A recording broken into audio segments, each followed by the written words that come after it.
Empire.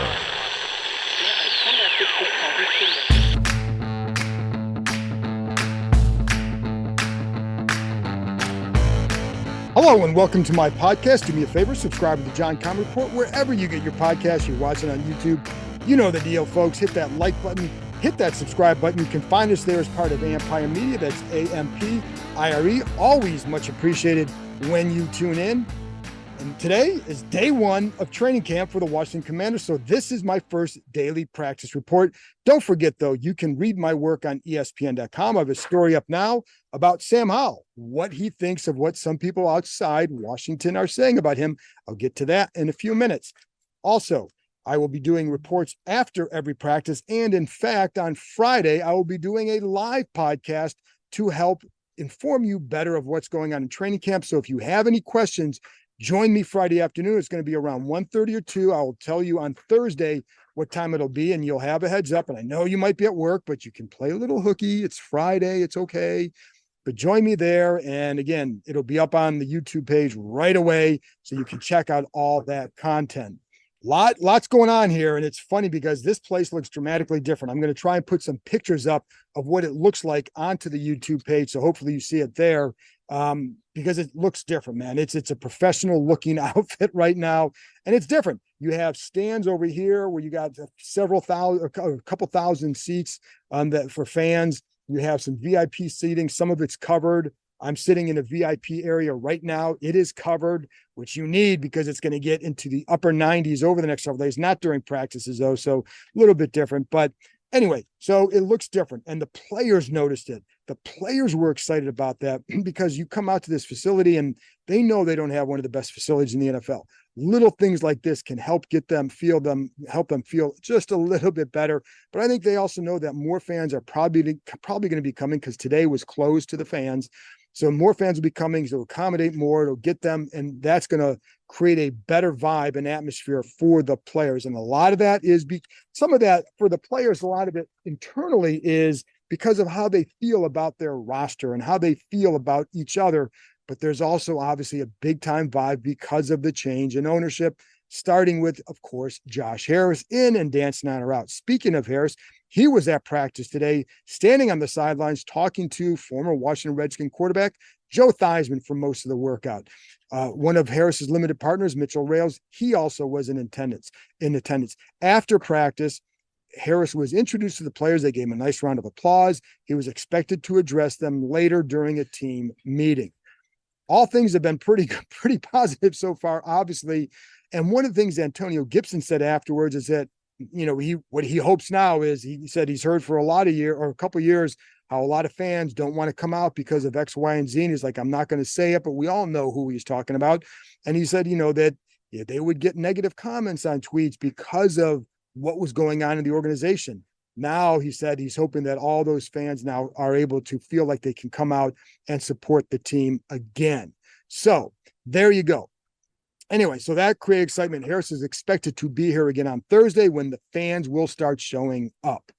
Now, let's get to what happened on the field, starting with a positive development regarding some players coming off injuries. You had or injury situations. Logan Thomas, Chase Young, no more knee braces. That's a positive development for each of them as they continue to recover or work their way back from their 2021 very severe knee injuries. And that's a good sign. We talked a lot about Thomas in the spring because he was here at the OTAs and minicamp. Chase Young was not. So I'm not going to talk a lot about Thomas at this point, but I will go to Chase Young for a minute. By the way, before I go on, keep in mind, they were in shell stay. There's no pads. So until you put pads on, all this stuff is just an extension of OTAs and minicamp. And so you have to take everything with a grain of salt as far as who really stood out and who did this and who that, because everything changes when the pads come on, when they go up and they work out against the Baltimore Ravens, when they have preseason games. that's when things start to separate even more. But what you do look for are some traits and little things that you can pick up on to say that's a good development. For Chase Young, to me, the positive development is the way, not just he's getting off the ball, and everybody uses the word spry. He looks spry coming off the ball, and I'll agree with that. But he's getting off the ball well. But what he's not doing is stutter stepping. And again, today, when I was watching him, I didn't see that. And what I saw instead was a guy who was getting into the offensive line. In this case, it was Charles Leno. And again, when you have no pads on, it's a little bit harder for the offensive linemen. They can't really, it's hard to really fully engage the way they want to. So again, take it with a grain of salt. But with Young, though, I think the positive aspect for him was the way he was approaching it. And he used a couple good hand movements to get around Leno one time, worked his way inside one time, would have applied pressure on a couple of throws. So that's a good sign for him. He just needs to do it all camp and all season, nothing more than that. But it was a good first day for Young. Let's go to Emmanuel Forbes, the rookie corner. We all know that he's a smaller guy or a skinnier guy, not small as much as just skinny. So how are receivers going to approach him? Well, one of the first plays where I watched him, it was the receiver Byron Pringle, who was signed earlier this week. And the first thing he did, he was physical with Forbes. And you could see him kind of back Forbes off just a little bit. Forbes kind of leaned back just a bit. But what I liked is that he was able to recover and still was able to make a play on him and keep him covered. But it did, like, that is something to watch going forward. I saw someone else try to do that, and he worked his way around to the side as he was taught to do in the spring. And then there was another time where his recovery speed and his length will play a big factor in him being, in his success. And there was one play where Terry McLaurin runs an out and then comes back, or runs inside, works his way back out, and he shakes Forbes at the line. Forbes works back inside to get him, and then McLaurin cuts back outside. But the angle that Forbes took and the length forced a throw by Sam Howell. Now, it wasn't a bad throw. He's actually ended up, I believe it, if I remember right, it would end up to be completed, but it was a tougher throw because of the way Forbes responded to the route and the way he reacted and the length and all that. And it would have been only a few yards on the catch. So it wasn't a huge play. And I think he did a nice job again with that length, with the recovery speed. You saw that a couple times with him. There's another time where defensive backs coach Brent Visselmeyer asked him if to play after a route. He covered a route by McLaurin. He said, "Hey, what does he always do at the top of the route?" And I couldn't hear what Forbes said, but Visselmeyer responded exactly. So in other words, he knew, and he knew what he was supposed to be looking for. Again, another good sign. By the way, when they worked with their three corners, Benjamin St-Juste was the guy in the slot, and that's what I would expect. I mean, they liked Forbes on the outside. They liked Kendall Fuller on the outside, and they liked Benjamin St-Juste on the inside entering last year. It was only when William Jackson showed he couldn't play in this defense that they had to shift St-Juste to the outside. I want to stick with the defensive backs for a minute because Quan Martin just, to me, always jumps out. He's impressed the coaches with, they feel like he's a very smart player. When I watch him, and he covered in the slot today, what I really like about him is he's very patient off the line. His feet are settled, and I think that gives him a chance to react properly to whatever route happens to be run. I saw that a couple times, just something to pay attention to as camp moves forward. But I think that that guy's going to end up to be a good pick for them. But it's that, and I think he's versatile. He's smart, but I really like his footwork at the line when he's covering in the slot. Whether it's against the receiver, which I saw him against Dax Milne a few times, or against the tight end, I think he does a nice job. I think he understands how to play different guys and what he needs to do. Linebacker Jamin Davis worked a lot with the second unit. That's not a surprise. Don't take it as anything other than the guy is still working his way back in. He missed a lot of the spring after a minor knee procedure. He was here with the rookies over the weekend because he missed all that time. And I think at first he was like, why am I here? And they tell him, listen, you missed all this time. We need you to get back up to speed before the veterans get here. So that'll just be a matter of time. They kind of did something like that with Cody Barton in the spring, where they let him work with the twos to work his way in there while the ones were working a lot faster than he was able to go at that point. Khaleke Hudson was in there with Cody Barton when they were working with the ones. And Hudson's a guy, again, that I've talked a lot about in the spring, took a big step. So there you go. School is out and summer is here, so it's time to plan your next family adventure. With 8 different levels, 16 courses, 250 climbing obstacles, and over 4,000 feet of zip lines, The Adventure Park at Sandy Spring, located in Montgomery County, Maryland, is the largest ropes course and zipline park in the country. Beat the heat and join us after dark for some night climbing. When the sun goes down, the park is lit up, allowing you to climb under the stars. Check out their glow-in-the-park events for extra glow lights and music throughout the forest. Want to keep your feet on the ground? Grab a bite to eat from the food truck and give axe throwing a try. Perfect for first-timers or experts, their projector systems allow you to throw at traditional targets, play tic-tac-toe, Connect Four, or even hunt zombies. Listeners of this show can get $5 off any ticket by entering the code KEIM23DC at checkout. That's promo code KEIM23DC, KEIM23DC. Now open 7 days a week, this is the perfect time of year to get outside and join the adventure at theadventurepark.com. I saw it with Davis a couple times. I saw 2 routes in particular. One time I think he thought he did a nice job against Antonio Gibson coming out of the backfield, where he jumps to the outside, gets the leverage. He has to work inside on that, but he was ready for it. Good job. But on one of the next plays, Jonathan Williams gets him on an outside route.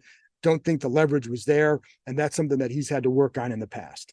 Also, I think running back Brian Robinson, had the catch of the day. It was a little rail route down the sidelines from Sam Howell working against Khaleke Hudson, and it was a ball he had to reach out, kind of grab it with one arm, pull it in, and he had to kind of tap his feet down to get it in. Craig Hoffman was standing right beside me, of course, from 106.7, used to cover the team. He said he caught the ball. He said he got his feet in. I said he caught the ball. We combined. We ruled it. That was a catch. I don't know what the offensive guys all said it was good because it was on their side. Defensive guys said no, but I think it was a catch. But it was a really nice job by Robinson. And I think that's an area where they hope he can build on his game.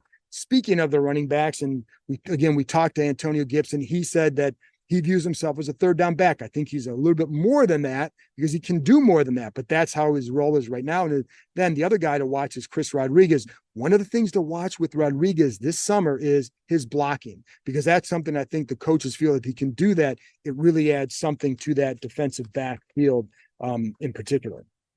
Sam Howell. Well, Sam Howell's obviously the guy, right? That he's the guy coming into camp. It's his job to lose. We all know that. I did ask him in the press conference today if, we all know, like outside here, there still seems to be that amazement that really Sam Howell. And so I kind of asked him if he's heard anything about some of the comments outside or some of the, more not the comments, more the surprise by people that are they really going with Sam Howell? And the answer has always been, yes, they've said this from the start. So when I asked Howell about that, he said, well, what he really gets, what he gets more than anything are messages from his friends about his 66 Madden rating. So that I think chafes him probably a little bit more. But he said, he goes, I'm not surprised that people that they might think this is crazy because I hardly played and, in my draft status as a 5th round pick. But he also said, I couldn't care. Well, he said, I could care less. What he meant to say is I couldn't care less about what others outside here are saying. It only matters what they're saying in the building. And I'll finish that off. In the building, they have a lot of confidence in what Howell can become. They just don't like me. They don't know when he'll be good, but I think they certainly believe he will be good, but it's hard to say when. He's a young quarterback who's thrown 19 passes in the NFL. It takes time. Anyway, today I thought he was all right. I think the quarterbacks at times, the offense was kind of rough at times there. I think people had like 4 picks, 3 of them by Jake Fromm. So, he's their third quarterback, but Howell, the focus is on Howell, and then Brissett had 1. Sometimes they're tip passes. You don't always know what the receivers are supposed to be doing or where the quarterback's supposed to be going. So you always have to kind of balance that out. With Howell, the thing I still like with him is the timing, everything. And I also like, the way he's handling the huddle. And so that's all good. But the timing of his throws in this, whether it's 7-on-7, even in the full team stuff, not too bad. He had a really nice throw to Logan Thomas down the left. I think it was on the crosser to the left. Puts it up high where only he can get it. And that was against Derek Forrest. So Forrest's coverage wasn't bad, but the ball was right there. And you see that a few times with him where he knows exactly where to put it, whether to get a guy to turn into more yards after the catch or away from danger. And I think Brissett does a pretty good job with that as well. So there you go. And we'll get into Howell a lot more throughout training camp. So I'm trying to give you some other guys. Center Ricky Stromberg works a lot with, sometimes with 2, sometimes with 3s. You have Tyler Larson there working. You have, of course, Nick Gates there working. So, we'll just see how all that shakes out. And obviously, I do expect Stromberg to be their backup center because that's why they drafted him in the 3rd round. Sadiq Charles works at left guard. You have Braden Daniels working with a 3rd team as left tackle. Still see a lot of need to improve in his technique. His footwork is good. His athleticism is good, but he still bends a lot when he gets in trouble, and that leads to bigger issues. Chris Paul, backup guard. One thing to watch this summer, I'm curious to see if they give Paul any reps at tackle. That's something I heard that might happen. So I'll be curious if he does that. It adds to his value, but I think they just want to see, can he also do that? So that's just something to watch as a possibility down the road in practice. And a couple more things. One of the things that I really liked today when you watch it is just the way the receivers get to their spot on the line after breaking the huddle. A little bit more urgency than I've seen here in the past. And I think you can credit Eric Bieniemy for that.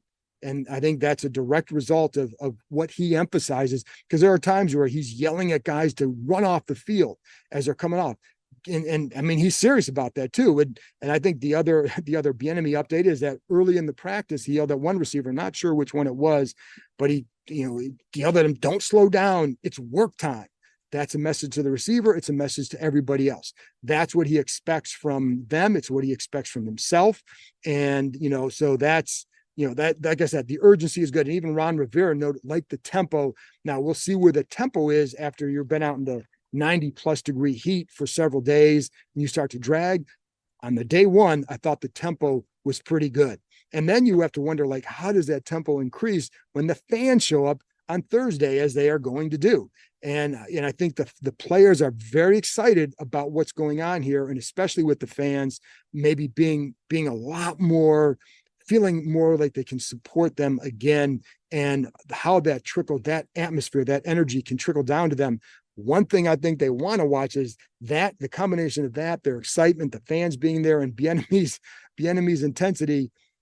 Do you have to officiate that practice if you're the coaches? Make sure that guys aren't getting too out of control. Listen, they're not going to have pads on tomorrow, so there's only so much that can happen. But I think it's just funny because that's where we're at with things. There is excitement about how good this team will be. Who the hell knows? It's day one, but that's where we go. And really, folks, that's all I got for the day one. Be back with another practice report on Thursday, and again, a live podcast episode on Friday. You can join us there. And again, I'll tell you whether it's 1:30 or 2 o'clock Eastern time. There you go, folks. That's it. Appreciate you tuning in. I'll talk to you next time.